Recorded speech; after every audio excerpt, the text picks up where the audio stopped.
بسم اللہ الرحمن الرحیم۔ ناظرین، آج کا تیسرا ویلاگ مسئلہ سود و ربا کی کچھ مزید تشریح اور تفصیل، پیج 662، معارف القرآن جلد اول، سورۃ البقرہ نمبر 2 اور آیت نمبر 281۔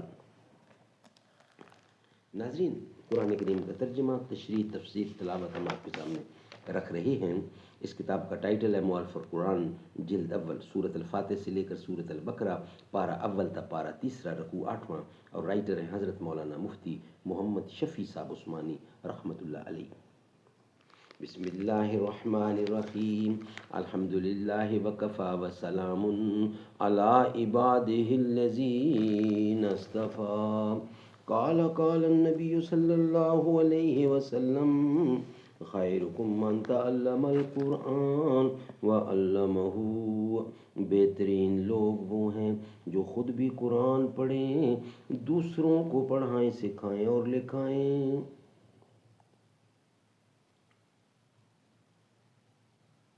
ایک بلبل ہے کہ ہے محو ترنم اب تک، اس کے سینے میں نغموں کا تلاطم اب تک۔ عہد گل ختم ہوا، ٹوٹ گیا ساز چمن، اڑ گئے ڈالیوں سے زمزماں پرواز چمن۔ بوئے گل لے گئی بحرون چمن راز چمن، کیا قیامت ہے کہ خود پھول ہیں غماز چمن۔ مسئلہ سود یا ربا، مسئلہ سود و ربا کی کچھ مزید تشریح و تفصیل۔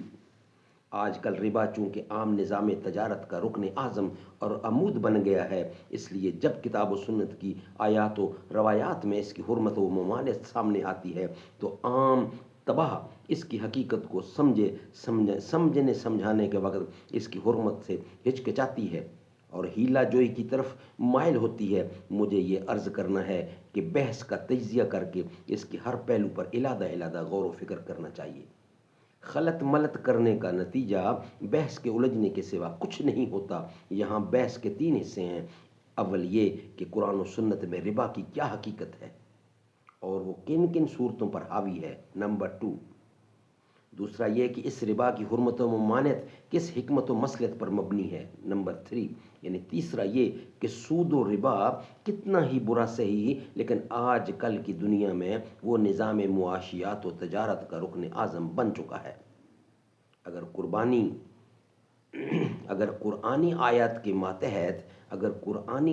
کے ماتحت اس کو چھوڑ دیا جائے تو نظام بینک و تجارت کیسے چلے گا؟ یہ ہے سوال۔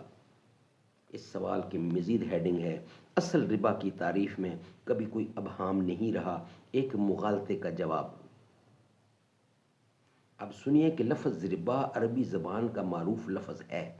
رسول اللہ صلی اللہ علیہ وسلم کی بعثت اور نزول قرآن سے قبل جاہلیت عرب میں بھی یہ لفظ متعارف تھا، اور نہ صرف متعارف بلکہ ربا کا لین دین عام طور پر جاری تھا، بلکہ سورۃ نساء کی آیت سے یہ بھی معلوم ہوا کہ ربا کا لفظ اور اس کے معاملات زمانہ تورات میں بھی معروف تھے اور تورات میں بھی اس کو حرام قرار دیا گیا تھا۔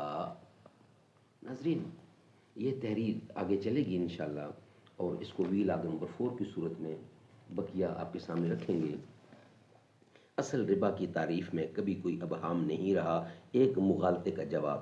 وہ ہم نے کچھ حصہ دیا، کچھ حصہ باقی انشاءاللہ ویلاگ نمبر 4 کی صورت میں آپ کے سامنے رکھیں گے۔ اے رسول امین خاتم المرسلین، تجھ سا کوئی نہیں، تجھ سا کوئی نہیں۔ بزم کونین پہلے سجائی گئی، بزم کونین پہلے سجائی گئی، پھر تیری ذات منظر پہ لائی گئی۔ سید الاولین سید الآخرین، تجھ سا کوئی نہیں، تجھ سا کوئی نہیں۔ دست قدرت نے ایسا بنایا تجھے، جملہ اوصاف سے خود سجایا تجھے، اے ازل کے ہنسی اے ابد کے ہنسی، تجھ سا کوئی نہیں، تجھ سا کوئی نہیں۔